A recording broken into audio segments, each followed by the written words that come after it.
Hello and welcome to another episode of the Mixtape Matinee Podcast. I am your host, Cole, and today we had a great guest on. We had Andrei Mihailovic on. He's a guitar player. He's most known for being the guitar player in the punk band Beer, and he also has another band called Cone Earth. They're based out of Milwaukee. He also plays guitar in that band too. We had a great conversation with him, but due to some unforeseen circumstances, we were not able to get the full interview intact that we had recorded. And so this episode's going to be a little different. What we did is me and Court decided on the best course of action because we really enjoyed the conversation that we did have with Andrei. So what I did was I edited parts where it's just me and Court talking, and then we had Andrei kind of re-record his thoughts separately. So just in case you're wondering why this episode's so different, that is why. So we're going to start out with me and Court, and then we gave some questions to Andrei to answer, and so his portion is kind of near the end of the episode. But we had a great movie watching experience. For this episode, Andrei picked the 2025 film It Was Just an Accident, and then we paired it with The Salesman from 2016. If you haven't seen these films, go and watch them, guys. They're great. But without further ado, we're just going to jump right into it with me and Court talking about It Was Just an Accident.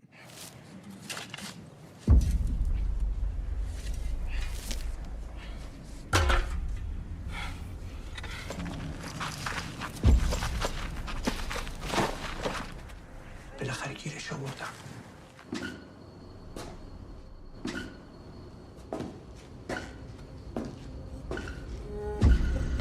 آدم ربایی جرم کمی نیست، اونم یه مأمور اطلاعاتی. اقبال پا قشنگه، یادت اومد؟ خدا تعالی اسمش پیشم هم نخورده. Yeah, and this film is very, very politically charged. I mean, and I guess we should tell people maybe just a little blurb I'll give about the synopsis of the film is basically. And let's make it spoiler free. Yeah, we'll make it spoiler free. Basically, what happens is there's kind of this mystery. I don't want to spoil too much, but basically, there's this person that a group of people,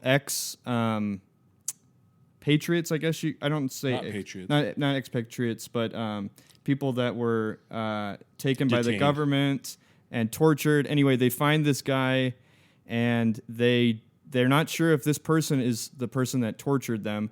And so throughout the film, it's kind of a mystery almost. You're trying to figure out with the characters if this person is who he says he is or who they think he is. So, and because of that, it makes for interesting discussions on free will, on choice, on good versus evil. There's a lot of things that go into this film. So that's kind of the... Yeah. You can give a better synopsis. No, I think that's great. Okay. I would have probably gone for an even more spoiler light version, just because at the beginning of the film, you're just kind of piecing it together because it starts out just with one of these individuals, and then it kind of grows from there. It's kind of this cascade of events that leads to this group of individuals kind of coming together, kind of unwillingly to an extent. Kind of, yeah. I mean, this film is like a perfect example of show don't tell. Yeah, because as you're watching the film, you kind of have to figure out what the hell's going on. Yeah. But like not in an annoying way. It's like the director knows that you're smart enough to figure out kind of what's going on and the importance of like this situation that these group of people are in. And it's interesting how your sympathies switch can kind of change in the film as well. Yeah. Because at one point early on in the film, at least for myself, I was feeling pretty sympathetic to this man that it opens the film with. Yeah. And when he is assaulted, you're like, what the heck is going on? Like, yeah. And then by the end, it changes your perspective. Your perspective, yeah. Well, one of the interesting things when I was looking up the film is he filmed this in secret. He didn't get the right permits from the Iranian government, and so they had to be sneaky when they made this film. And we were looking it up, and Court was like, "There's no way they filmed this in Iran," and come to find out they did. Well, because it's so critical of the regime. Yeah, and we also in our research. The director has been arrested multiple times. I mean, he is willing to put his life on the line for his art and for what he stands for. I went into it completely blind. I didn't look anything up. I don't think you did either, right? No, while we were watching the movie, the only thing I looked up was where they filmed. Yeah. And then and it was kind of funny as we're watching it, we're realizing like certain things that, at least that I didn't know, that are kind of taboo, like, well, like at the beginning, like seeing like the daughter in the car wants to listen to, music outside of, and so I didn't really get that until Court explained that to me, and I was like, oh, that kind of like, it's like these like certain things that we don't think about in our society here in America that's like kind of crazy there. And the other thing that really blew me away, and I don't know how they did this, but there is a shot in the film that you see where they're pushing a van, and you see that woman that you talked about in the wedding dress. It's like an aerial view. And so I'm like, somebody had to go up on top of that building, be super sneaky, and then film that. And then everybody around's like, what the heck's going on? Like, the people that are reacting, like, those are real people reacting because they had to film this in secret. So it's just kind of... And I do know some of it was filmed outside of Iran. Oh, okay. But maybe that was, I'm not sure what parts. I feel like that would have been a risky scene to shoot, but anyway, if it was in Iran. But. Yeah. Should we open it to spoilers? Yeah, we can open it for spoilers. Okay, if you guys don't want to spoil, stop listening. But anyway, let's go into spoilers for sure. I do want to say one thing before we go into spoilers. I'm curious to know if you noticed this, Andrei, but And I haven't seen any other of this director's films, but I really thought it was interesting, his use of camera work. It's very, very still. Like he just kind of plops the camera, sets up the shot, lets it play out. There is cutting, obviously. Sometimes there's cutting back and forth, but the camera doesn't really move. And I think that has a lot to do with him. They had to be secret, right? So you can't really move the camera around a whole lot. So I thought that was cool. It's almost very meditative in how the shots are composed, and that's kind of one of the reasons why I love the film so much is the camera work. I just thought of an analogy. When I think about films where the camera is more dynamic and moving around with the scene, it's almost, for me, like the audience is becoming a character in a way. Like it's almost like POV shot. Yeah, it's almost like the camera is one of the characters in a way. And the analogy for a book would be that's like writing in first person. Now, with this, where you set up shots and then just let what happens play out, I would argue that feels more like a third person point of view. But within, I'm going to nerd out a little bit about this, within third person point of view within books, there's kind of two different models, and one is omniscient, and that's where the camera knows everything. And then there's limited perspective. And this movie is like third person limited perspective, because the whole time you're piecing it together, and you have these shots where you feel like you are watching from a neutral position instead of like you're part of the film instead of that. That's what I would argue. One of the things that we talked about after me and Court watched the film, and this was a powerful moment for me, was at the very end when they have the interrogator tied to the tree, and Vihad is like trying to anyway, he's trying to get him to be scared and stuff, and he's not. And to admit, obviously, and he's not budging at all. He steps away, and then we see one of the female character, the photographer, I forgot what her name is. She comes in, Shiva. She comes in and totally destroys him, because of certain things that he did to her. Anyway, it's just crazy, like that shift, and you can just see it, and the actors play that scene so well. And that's another scene where the camera's just on him, and you can't see what Shiva and the other guy are doing because they're moving in and out of frame. And yeah, it's just that scene was really cool at the very end of the film. And it's largely, correct me if I'm wrong, this is how it is in my memory, largely lit by the brake lights. Yeah, so there's like that. Yeah, it's so cool. Yeah. And then Shiva was using her trauma against him. And before, he wasn't scared of being killed, but then when Shiva starts talking, then he's like starts begging for his life, and it's like anyway. I love that scene. It's like a total shift, and you can see it play out. And it's also interesting because throughout the film, Shiva has kind of been the voice of moderation and saying, "We don't want to become like the people we oppose. We don't want to use their methods." And she's saying things along those lines. And then the way I interpret it is she reaches a breaking point and unleashes. Yeah. And it's a very powerful moment. It is a situation like M, bringing up M, where you might be surprised that a person put in such pathetic circumstances who has done unarguably objectionable, heinous things, you might be surprised that you kind of might even feel a tinge of sympathy. Yeah.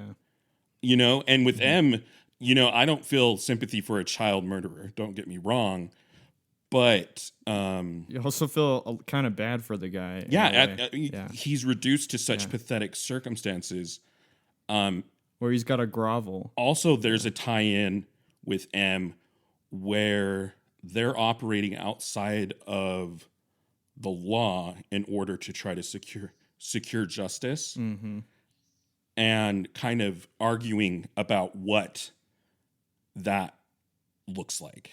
Yeah. And then I wanted to bring up I forgot the guy's name, but who's the guy that's like, so he's crazy and he's so gung-ho. He's gung-ho about killing this guy. I forgot the character's Mahid. Yeah. His character is very interesting and how he does not budge at all. But then it's funny because near the end of the film, he ultimately just gives up and then walks away, which I thought was so interesting with all this fiery passion that he had.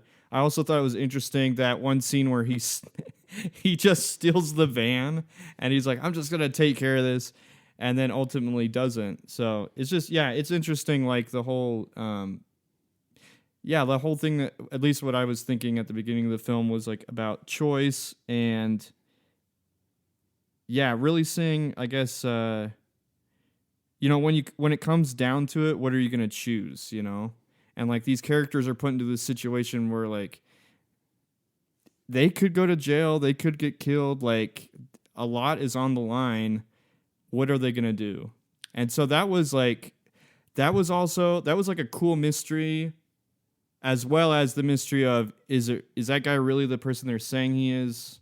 Anyway, so I thought that was cool. There's like these two kind of mystery kind of things going on, and it really made it a really cool like thriller, in a way, like a psychological thriller almost, but not like super intense, like not intense like how you would think, but it makes you think a lot, makes you process that, like what would I do? Will they? Won't they? Yeah. What would I do?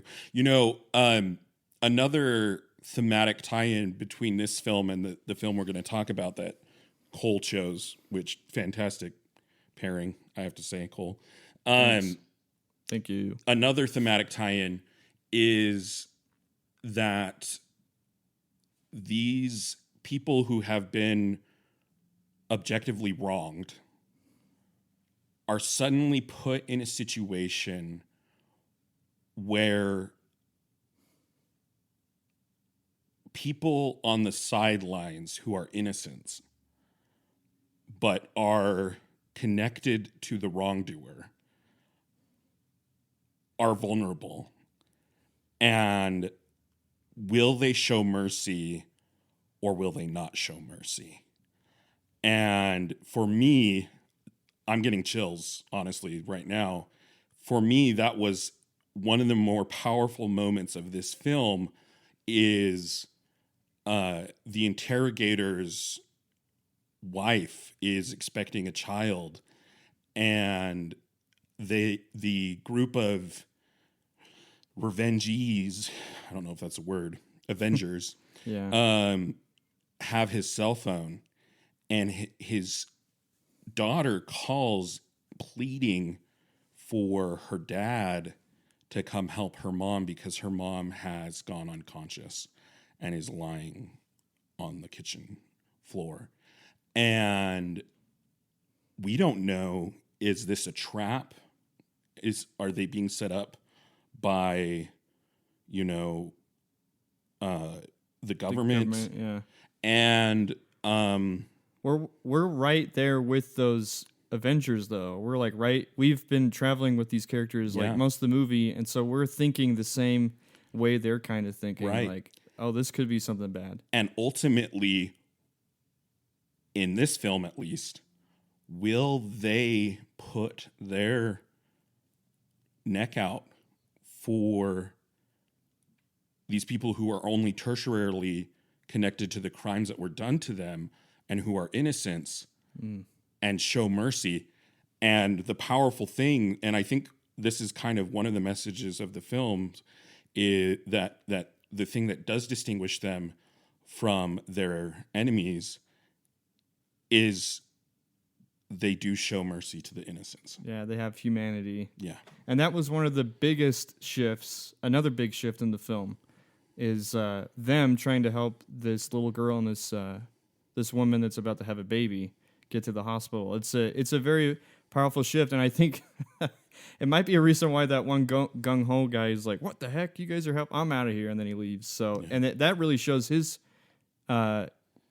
true character in a sense too. Like this, like the stuff that's happened to these characters, like have definitely happened to real people. So I mean, that's the beautiful thing about movies is it's a gateway into having empathy for people that live differently than you, and you can really it's like being able to walk a mile in someone's shoe. It's like, oh, this is how this really is in this country, and everybody's trying to process different things in their own way. So that's a reason why I really love this movie, is because of that. I have one last thing that I want to say. I know we're going long. It's because we're obviously this film all got us fired up, or got us all fired up. I would say one thing that was really interesting is there's a point in the film where they stop showing the interrogator. He's in like this box in the van, and you don't really see him again. Yeah, you forget that he's there until the scene with the red light. Mm-hmm. And I was kind of puzzling over like why that's a decision on the director's part. And this is my take on it, is this film isn't about him. It's about these victims who, and it's showing like from their perspective and putting us in their shoes. Mm-hmm. But then there is the moment where it does allow us finally to see his face. And it's a powerful moment. And they're able to put that psychological torture on him a little bit too at the end. Yeah. But I appreciate that you picked this movie, Andre. And for those that haven't seen it, go watch it. You can watch it on Hulu right now, which is awesome that it's free with Hulu. So with ads. With ads. I mean, we watched it with ads, but yeah. Oh. But yeah, you bought it. Okay. Yeah, it's worth it. Yeah. I would recommend buying it because the ads are so disruptive to something that's so meaningful. But. Yeah. Yeah, so thanks for picking that. So I had the task of what am I going to pair with this film? And so what I did is I just started like looking up different lists. Anyway, I ended up coming to this list by, and I can't remember who wrote the article, but there were like 10 films to watch if you watched It Was Just an Accident. I was like, oh, perfect. So I'm going. So we can probably link it in the. Yeah, I'll find it. Notes. I'll find it again. But anyway, I was going through each of them. I was like, and I wanted to pick a film I hadn't seen, and I knew that I wanted to have a film that had mystery to it, where you're trying to figure out, is this person who they say they are, kind of a thing, because I thought that was kind of interesting. For it was just an accident. So anyway, I found this film. It's called The Salesman from 2016.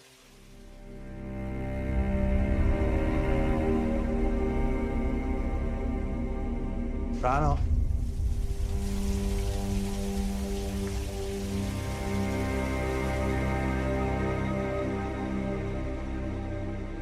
رنا جان نمو پوش بریم کلانتری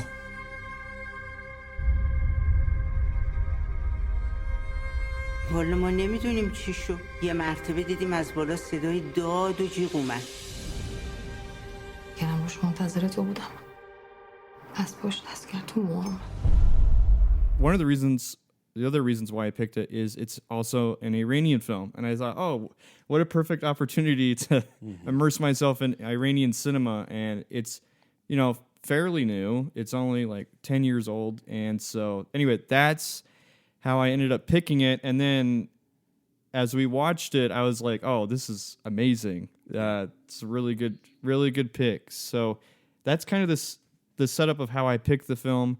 I'll just give like a brief synopsis, spoiler free, just so people can kind of get a taste of it. This film, it follows this married couple that are actors, stage actors, and a traumatic event happens to the wife, and the husband has to kind of figure out who did this to my wife. What happens is the wife gets knocked out, doesn't really see the perpetrator, and so through just different clues and different things that happen in the film, he figures out who the person was that did it, and the ending is powerful stuff. And it links up really well to what we were talking about with It Was Just an Accident, where you're thrown into this situation with these characters, and their humanity is tested. And it's kind of interesting to watch. Again, like what we were talking about, what would I do in this situation? That's kind of what this film is all about. And it's cool because it's kind of a play within a play, because the husband and wife they're playing in the stage production of Death of a Salesman by Arthur Miller. That's why it's called The Salesman. I was researching the director of the film. Sorry, I don't have names of people, but okay, so he actually found out he has a what am I trying to say? He has a past. He used to act in stage plays and stuff, and so he actually had this film written years and years in advance, and he was always trying to figure out how he could make it work, like the story, and he discovered Death of a Salesman, the play, and he was basically like, oh, this is perfect. I can because I have a background in stage theater, and this story really works with the story that I wrote. Anyway, I thought that was so cool that he was able to use his experience of being in the play to kind of bring this story to life. So that's kind of the basic synopsis of the film. Yeah, no, I'd say that's a great. What was your first reaction to the film, Court? Because we watched it together. Yeah, my very first reaction to the film is it sets up actually with the staging of the set, and it's very cool. It's a cool way to introduce the characters. Cole had told me a little bit of his understanding of the film, so I didn't go in totally without knowledge, but Cole didn't tell me everything. Well, because I didn't know a whole lot. Yeah, no, it was great. I was going off of like the little blurb that was online. But I was very aware of the power dynamics of the woman navigating the situation. For some reason, I was especially tuned into that aspect of this film, and I was with the other film as well, with Shiva and Goldie, and the way that oftentimes their desire for revenge or lack of desire is treated as secondary. But so that was kind of my initial thing, was I was looking at kind of the gendered power dynamics that were at play. And for some reason, that's kind of the initial lens that I approached it with. But anyway, I'm curious about your initial.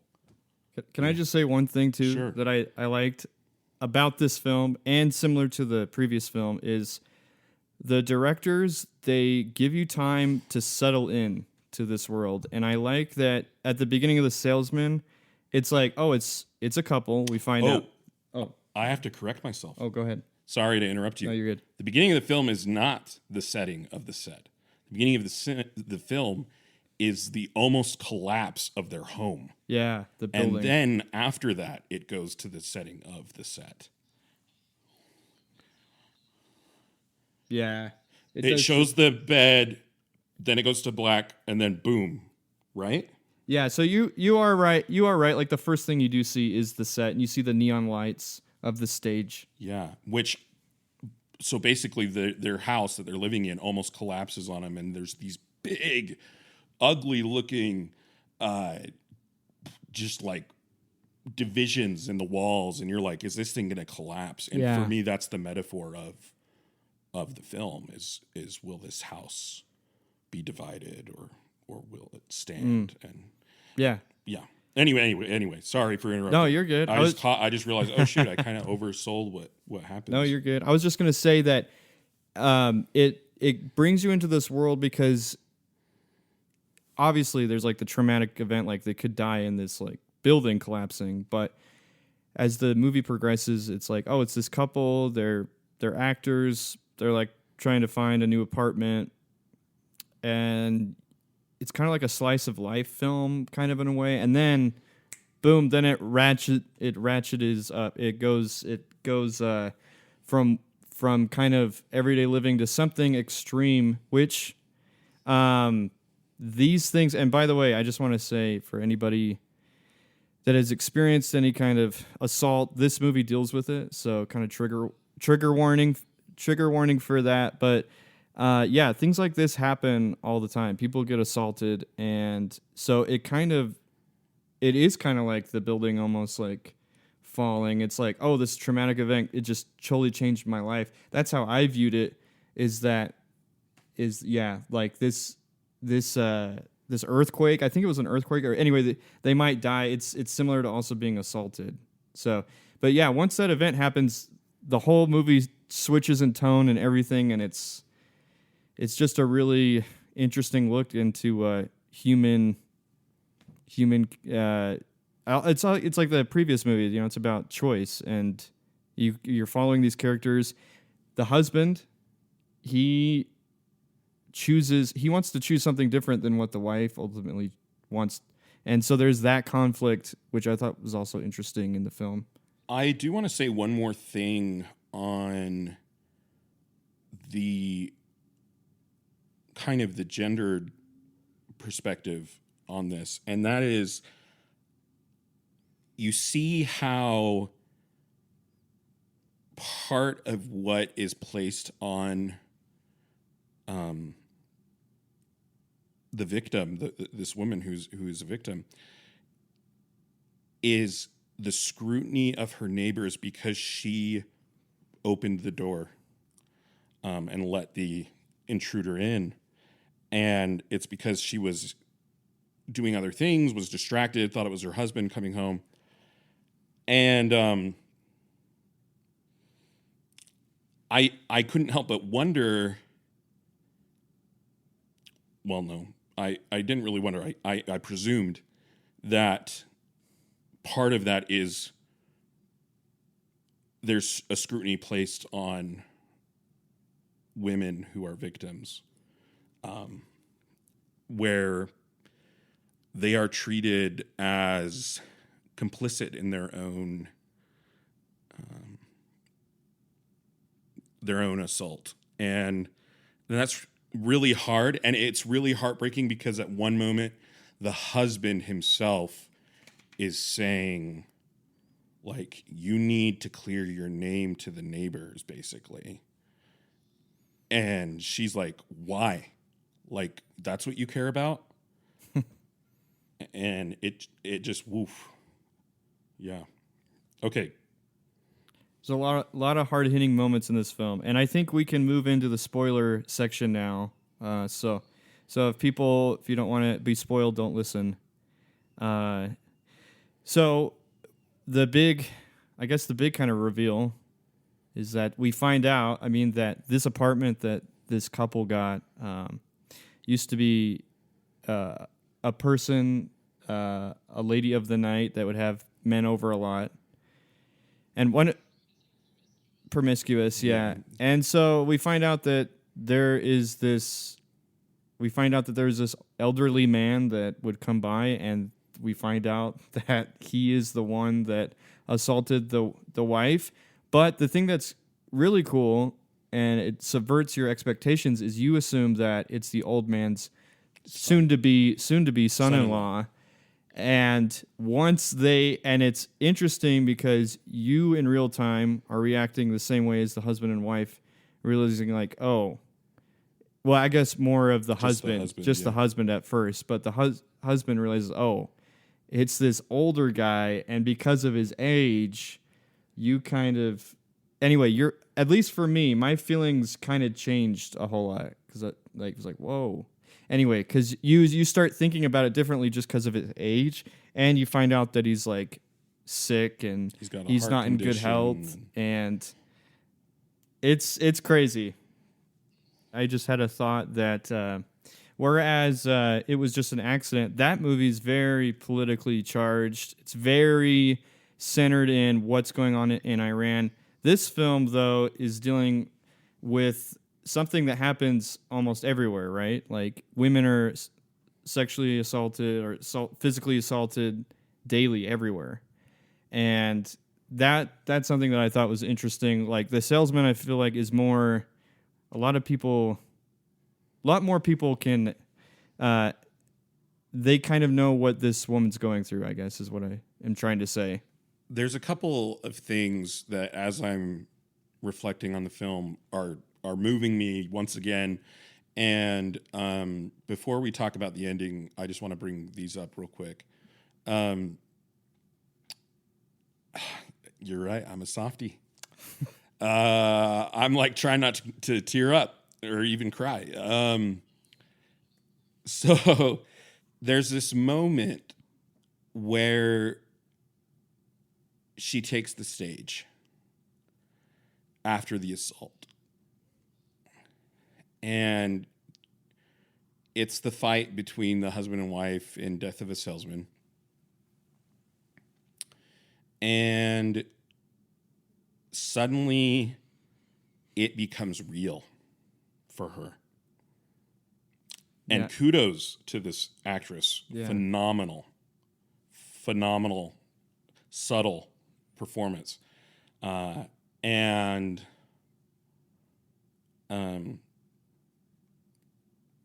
For people with familiarity with or who experience post-traumatic stress disorder, this is a very it's a way to make you empathize with the experience of that, of trying to go about your normal life and having something just pull you in, triggers you. Yeah. And she ends up having to vacate the stage, and then it happens with the husband later as well, when he's on the stage, and yeah, he calls him a rat, and this is a man, for all intents and purposes, who we understand, who have been helping this couple. You know, maybe there's some politics there that we don't understand, but he had lent them possessions and done all these things. It's my understanding. I read it as he's mad at him because you knew about this lady. You knew that there was guys coming over. You didn't say anything. It's your fault. He's placing the blame on him. This is why my wife's been assaulted. I'm pissed at you. Okay. Yeah, no, totally. There is this other moment where she does not want to be alone. Yeah. And as someone who has had close loved ones experience this kind of thing, that is very, very much, very often a thing. And it's so interesting. There's this one moment where she's so desperate not to be alone that she asks her friend, who's also a part of the production, can I please take your little child and have him come to my house? And we're not a video podcast, but I'm trying not to cry. For me, that's not just that she didn't want to be alone, but she wanted to be with someone who hadn't been jaded by the world and hadn't been crushed by that. The other thing that I wanted to bring up is one of the really powerful moment. Another powerful moment too is at the very end when Imad brings his wife to the building where he has locked the perp in their old apartment, which is very poetic. And they have that whole confrontation, that whole scene.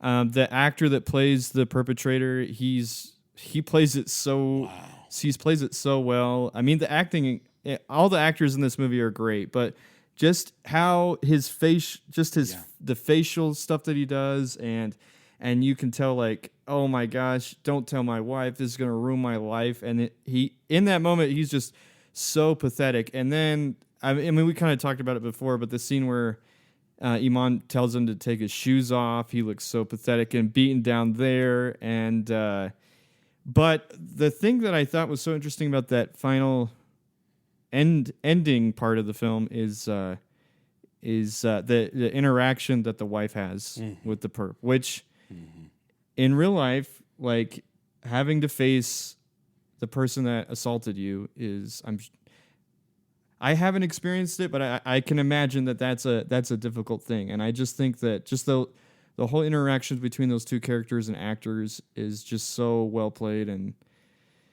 there's a lot of emotions that go through that last scene. But I have two things that I want to talk about. I'll start with one, and then I'll let you guys talk about whatever you want to talk about. But then I want to finish my last thing that I want to say. Right. And so the thing that I want to talk about is, again, people who are victims being put in a situation where they are tested whether or not they're going to show mercy, and in an emergency situation. And in this one, it happens, he goes into cardiac arrest, the perpetrator does. And they do, well, I won't say everything they can to save him, because the husband doesn't call an ambulance, but they call the family, they find the pills, they save his life. And I was thinking like, oh, okay, so that's kind of going to be how it goes. Yeah. And then there's another moment where it's more showing mercy to innocent bystanders who are connected to the perpetrator, but not in a way where they caused the victimhood of the victims. And that is, the husband decides that in order to render justice, he is going to make this old man confess everything to his wife, his daughter, and his future son-in-law. And it's a very tense moment when he makes this old woman who can barely navigate the stairs go up all these flights of stairs, and he makes and at first they're so grateful, they're saying like, thank you so much and all this stuff. And then you think, oh, maybe he's gonna show mercy. He doesn't ultimately, spoilers, obviously. I mean, we're in the spoiler section. He doesn't ultimately make the old man confess, but he does bring him into an adjacent room and he smacks him. And he goes back into cardiac arrest. It escalates. The family like flies into action trying to save his life. They call an ambulance. They're doing CPR. It's all this stuff. He's dead. And I thought that was just really interesting. And it like I already alluded to previously, it definitely connects with the other film where these innocent bystanders are the main characters. Do they show mercy or do they not show mercy to these innocent bystanders? And then I have a final thing I want to say, but I'm open to you guys saying whatever you want to say. So do you want to say that now, or you want to wait? I'll let you guys. So the last thing that I'll make, and I think it's interesting. Both films, they both ultimately don't decide to seek revenge on the person on killing them, obviously. So because that's what both endings are. They're kind of leading up to that. But yeah, both groups of people, they decide not to kill the person. Whereas, with the salesman, it's just because he's old and he ends up dying, which, yeah, poetic justice, I guess, like I said, with him being... I would say he kills him. Oh, yeah, with the punch. Yeah, that's true. But I did think it was interesting, though, Court, because we were watching it, and you were kind of mad. You were like, you kind of wanted the family, you wanted that justice to be dealt to him. I was until I thought about who gets the most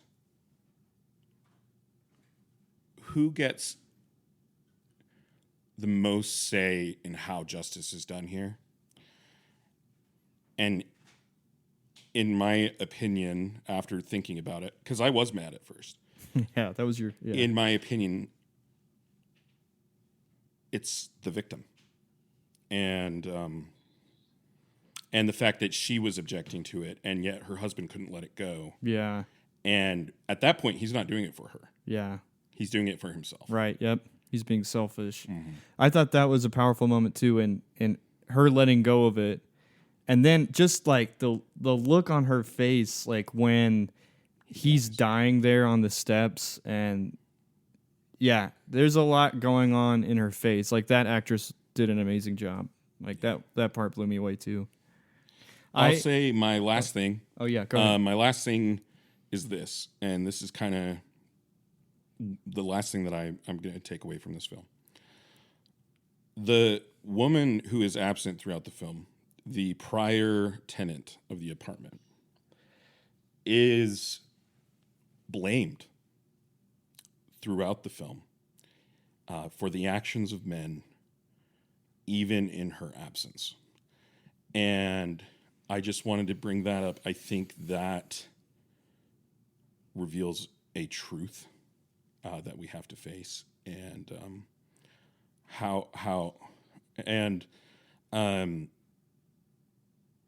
yeah, and I I wish we could have had Tabitha on for this one as well. She watched both films with us. It would have been interesting to hear a perspective from a woman on this one. But I agree, this film, 10 out of 10. We usually do 5 out of 5.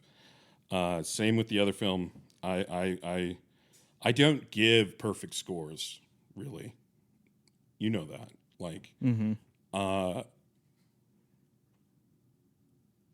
I don't know if this will change as time passes, but for now, I'm giving them both a 5. I think it deserves it. They're both really great films. I was thinking about this, and I think the first movie, it was just an accident. Like, that felt more, I was on the edge of my seat a lot more because there was so much to lose with the characters. And there was it seemed like way more kind of high stakes. The Salesman, this one was not as intense, but I felt like it was like more emotionally raw and like intense because they're just trying to find out who this guy is. They're not, you know that the husband wants to invoke some kind of justice, but it's not, you know what I'm saying? It's not the kind of, it's like different types of intensity. And that's what I loved also about these two films, like those two different types of intensity. So, well, yeah, I think part of that is that the action never really lets up it was just an accident. Like it keeps at a pretty steady clip throughout the whole thing. In The Salesman, they have moments of quiet. Yeah. And that's where we get to see the lived experience of these people's realities. And having to live with that traumatic event, like after it, yeah, for sure.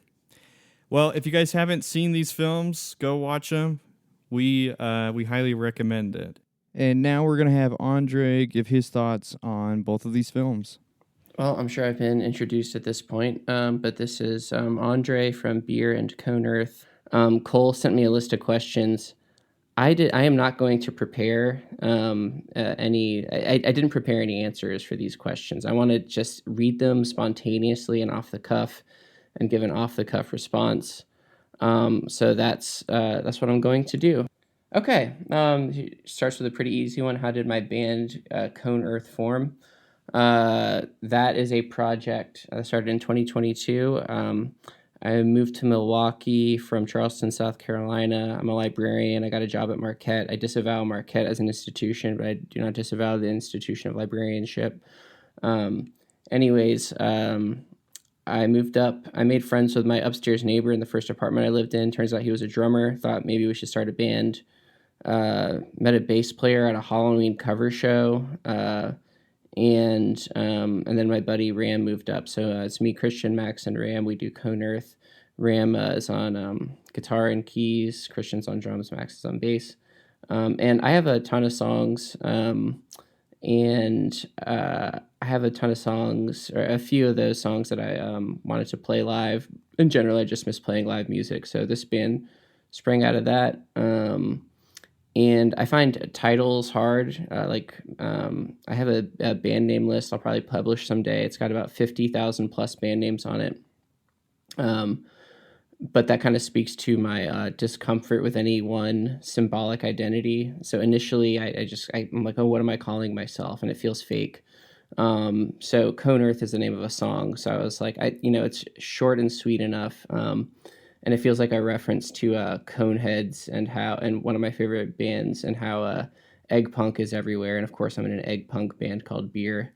So I don't know. I don't know if that's what it necessarily means, but I could extrapolate that meaning. So there we go. Okay, next question. How did you meet Dakota and get involved with Beer? Me and Dakota go back 10 years. Like I said, I was in the Charleston music scene. I was playing in like 5 bands. Dakota... I got a few years on him. He's a little younger.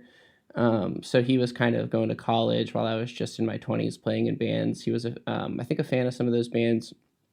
I was a fan of his band Dakota O when it started. He disavows that project now. I think we met at a mutual friend's birthday party. This is what Dakota says. I don't really remember that. But he's just, he's been a ubiquitous guy to me. And in 2018, I was in like 5 bands. I was touring. And I had a nervous breakdown because of the strain. I was doing stuff like playing a show in Raleigh on a Sunday night, driving back to Charleston 5 hours, and then getting in at 7 and going to work at 8. And it just took its toll. So I had a nervous breakdown, quit. And then 6 months later, I missed music, put an album out. And just kind of passed it around to my friends. I'm not much of a promotional PR business type guy, but I do love writing and recording music. So I just passed it out to my friends. Dakota reached out and said, hey, if you ever want to play this stuff, I would love to play it. So me, him, and Ram, my current sideman in Conerth, started what eventually became Guitar Andrei. Terrible band name. That was Dakota's idea, if I recall. So we've been playing music together for a while, and good buddies for a very long time. And he started Beer. I was blown away by Beer when I first heard it. And he started to play shows, and he broke his arm at work spring last year. And he wanted to keep Dog Days Fest in Savannah, a gig he had in June. So he tapped me to play guitar for that. And lo and behold, he loved just fronting and thought I was good enough to stick on and play guitar. So he tapped me for the August tour, and I've been touring and playing with Beer ever since, and it's been a blast. Okay. What is your day job, and how does it affect your approach to guitar playing and songwriting? Like I said, I'm a librarian. I'll say this, in terms of personal information organization with songwriting and composition, I don't mean to sound like the guy from Rivers Cuomo on that one Song Exploder episode, but I do this crazy thing where, I'll take notes on my phone, just like, something in my head, something I hear, something I read. And every 2 weeks, I have a bunch of notes on my phone. I write that down in a composition notebook. And then once that composition notebook is full, I digitize it and I categorize everything. So I have like strategies for songwriting that I can turn to, and I can word search. I have like phrases I can use if I'm like writing lyrics, and I can word search if I have a word in mind that I just need like a phrase for. I don't always do that or like use that approach, but it's one thing I do. I also I take voice memos like a madman, and I even started categorizing my voice memos by key. So it's like a key of A, this voice memo, key of B, this voice memo, and it'll be like guitar riffs and stuff, and that's how I'll kind of combine riffs for songs. So that's probably how my information organization and retrieval skills apply to songwriting. What song was the hardest Beer song to get down? I thought maybe Pine Barrens, but I'm actually going to say Johnny Cakes. That's that one also might be my fave to play. I'm a big Cakes head. And then okay, and he said he wants to know my favorite beer. He also wants to know Dakota's favorite beer. I'm going to speak for Dakota. Dakota drinks Coors Light and Natty Light like a degenerate. I'm a St. Bernardus guy. That is a Belgian beer. It's brewed 500 feet below the earth in an abbey, and with using sacred well water, and it's fantastic. All right, what was the film you picked, and why did you pick it? So I picked It Was Just an Accident. I picked it for a lot of reasons. First of all, I wanted to see it. I hadn't seen it yet, and this was like a good excuse to watch it. It was on my radar because some critics, it won the Palme d'Or last year. First of all, I try to watch all the Palme d'Or winners, but also critics I like just raved about it. I think David Sims from The Atlantic had it at number 2 on his best of 2025 list behind One Battle. So I've been wanting to watch it. Iran's on my mind, and what the horrible United States regime is doing to Iran right now, and the Iranian people. The Iranian people don't deserve that. They deserve to not be bombed like every civilian. But also the Iranian government, Panahi, the director, is very critical of them. So, there's just bad governments all over the world and innocent people suffering for it. And films like this bring people's attention to that, builds empathy. I think last night I quoted Richard Rorty in a court like that, so I'll bring that back, and I'll just say Rorty had this thing about novels building empathy because it's like thoughts being zapped directly into your brain when you silently read. These days we don't really have to rely on like fictional works or films, although it's great we have them because people just have their phones, and that's been this leveling factor in like this populist wake-up call to all the atrocities that are being committed by state actors. So that's why I picked it. All right, what were your initial thoughts on It Was Just an Accident? Okay, so like I said, I took a bunch of notes. I'm going to keep this brief. No one wants to hear me just monologue. But I really thought it was a wonderful meditation on revenge and trauma. It made me think about a lot of things. The car shots reminded me of Taste of Cherry, another great Iranian film. I haven't watched too many Iranian movies, but that's one of them.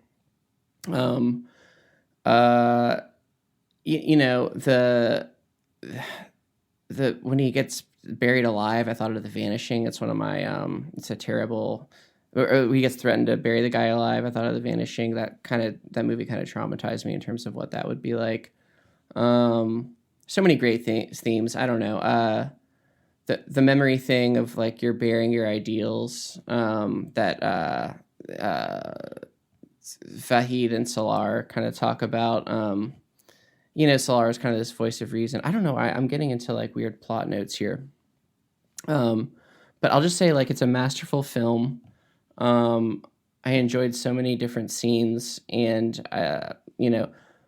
the camera work, like the faraway shots played for comedy, I thought were excellent. So you didn't feel too tense, even though it's a very tense movie and situation. I'll leave the plot stuff to Cole and Court.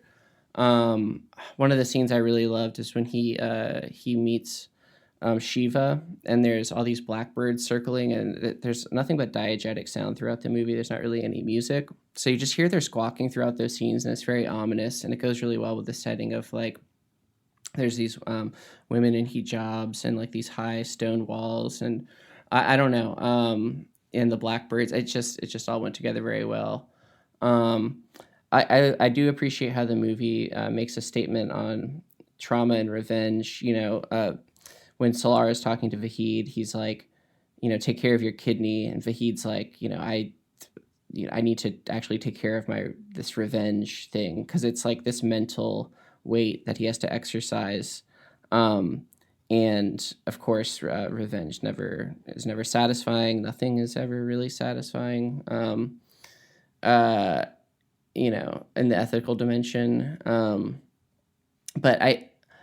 And this weird group forms around trauma. All these people that were traumatized by peg leg come together, and their only commonality, I mean, you see them, they're such a ragtag group. There's a woman in like a wedding dress, Shiva, that's Goli. Shiva, she's like a modern woman. She's kind of a mouthpiece for a director. I remember one of the things she says, she's a photographer. I remember one of the things she says at one point is like, it's good to change the setting sometimes. So he's like putting keys to storytelling.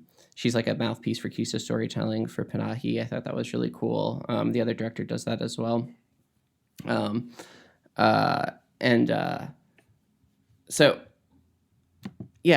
everything warps around this trauma and peg leg and how they deal with it. And I really appreciated the end of, it's just this long shot lit by red brake lights. And, it reminded me of the end of Neon Genesis Evangelion, where it's just like this psychic breakdown freak out. And the guy's getting in, like, they're interrogating their trauma. Like, I remember Freud said this thing, like, you can't kill anyone in effigy. So that's kind of a reference to how in therapy, like, you have to go through this phenomenon of transference where, like, if you're confronting your dad, the therapist will become like your dad and you yell at your dad and it's like this violent thing. Like, that's transference, like whatever. So I don't know. It's kind of like, it was kind of like dealing with trauma personified. And I think revenge films in general deal with like repression, and also the fact that Peg Leg is like buried in this box for a lot of the movie. That's like this repression element, and then confronting him in this like red lit world. It's like there's something very interior about it to me, and very powerful. And of course, there's the return of the repressed at the end, where you just hear like the squeak of his legs. They decide not to kill Peg Leg, and you don't see him. You don't know if the guy can actually hear that or if it's his mind. It's really powerful stuff. I appreciated this other element of the film, how like everybody was blindfolded and tortured, sometimes in similar ways, where like they did the Dostoevsky thing where the Peg Leg would pretend they were about to be executed. He'd put a noose around their neck, and then like they would just like, piss themselves. He tipped the stool for the one guy. Anyways, everybody was traumatized in this way, but they couldn't see who the Peg Leg was, so they had to use different senses. Like, so you had like this the one wild guy, Hamid. He's like feeling his leg, and he's like, I felt this leg for 5 years in my nightmares. Like, yeah, it's him. Shiva smells him. She's like, yeah, it smells like his body odor. Of course, his voice is what, and the squeak of the leg is what tips off the heat initially. I also love, I have to say, initially how this film starts with, so I'll finish that thought anyways. It's like the parable of the blind men feeling the elephant, and they're all describing it as like the tail. He feels the tail, and it's like, oh, it's a snake, whatever. I appreciated that element. I like how both the film I'm about to talk about next and this one start with like a contingent moment, and it's like the power of contingency to drive you into these like situations. I was very much reminded of Hamlet, also, I have to say, in both of these films. Much more with the next one, with the play within the play, but yeah, and so you finish this movie, and you hear the squeak of the leg, and then there's these birds. It's again that diegetic element, and then the credits roll, and I'm going to I'm walking around my house, and I hear the wind blow, and it's like, meditative, and I like check my phone, and I'm like, oh, whatever, fighting's escalated in the Strait of Hormuz, and I just can't help but think about the people of Iran, and how much they're suffering, not only because of this regime that our government put into place in the 70s, but because of our government. So, all right. What were your initial thoughts on The Salesman? All right. So The Salesman, great movie. Both of these are 5 out of 5 masterpieces for me. I have to watch this director's other movie, A Separation, because I've seen that on a lot of lists, and I just love this one. This film was excellent. So I won't talk about the plot at all, but I will say the building getting destroyed at the beginning. Yeah, I did think of what the people of Iran are going through because of the U.S. bombing them right now. I just couldn't help make those associations. All right, so the first scene where he's teaching, he's another artistic mouthpiece. It's kind of cool how both directors do that, and his students obviously love him. The scene that was like a microcosm of the thematic elements in this movie to me are the taxi ride, where a woman asks to change places because she doesn't want to be next to him in the taxi. His student happens to be there. And a few days later, his student comes up and he's like, that woman was wrong to, switch places with you like that. And you didn't do anything wrong. And Imad, the teacher, kind of explains like, well, something happened to that woman in a taxi at the hands of a man at some point. And now any man in any taxi, she associates with that. And, he's basically saying like, you can't help your associations. You can't help your trauma. This is another great film about trauma and revenge again.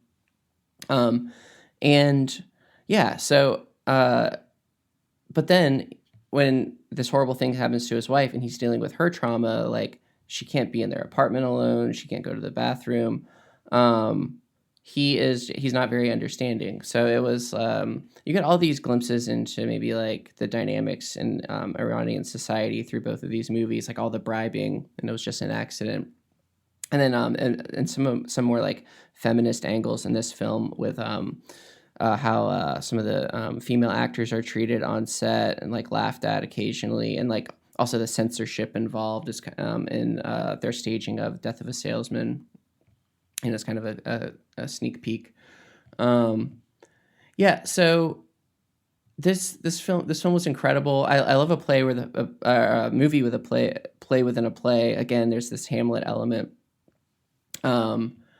The slow shot of the door slowly opening when she gets in the shower before the attack. I mean, it was just like the most like unsettling foreshadowing. I will just close by saying this was a great experience pairing these movies. I'm gonna get much more into Iranian cinema. Before this, I'd only seen, like I mentioned, Taste of Cherry. The other one was it's actually better known, Close Up, and that's Kiarostami. And I got to watch more of his films. I got to watch more of Panahi's and Farhadi's as well. And maybe me and the boys will do that at some point. All right, let me wrap it up here. What do you got for me next, Cole? All right, what's next for Beer and Conerth? Beer's about to do a tour of Florida and also Georgia, and we'll be in Charleston May 9th. I think that by the time this comes out, we will have played that show. And we have another tour that I'm not going to say anything about in August, but that's going to be really sick. I'm really looking forward to that. And for Cone Earth, if anybody in the Milwaukee area is listening, shows. All right, May 23rd, we're at Uptowner. That show is going to be with Haze Fader and Blood Cookie. Really sick. Okay, May 30th, during the day, we're going to be at the dock behind Terrasol Dispensary during the day for like some kind of Third Ward Fest. June 4th, we're going to be at Quarters. That's going to be a good one with Art Star. I'm still trying to book some other locals for that, but Art Star from Charleston's playing that. They're also playing the May 9th Music Farm show, but that doesn't matter. It'll be past that. Very stoked to have my friends up for that one. Going to play MKE Ultra with our buddies Off Tide, June 21st. That'll be a good time. And Mark Adams. June 26th, we're playing Falcon Bowl. It'll be my first time playing that place. Very excited to play there. It's a legendary spot. And keep a lookout for all that. Keep a lookout for new music. The stuff we got, Cone Earth stuff, All Out of Dogs. That's our demo from last year. We'll probably re-record some of that stuff. I want to work with an engineer. I was working with some software that I didn't know how to use and rushed that for our debut show.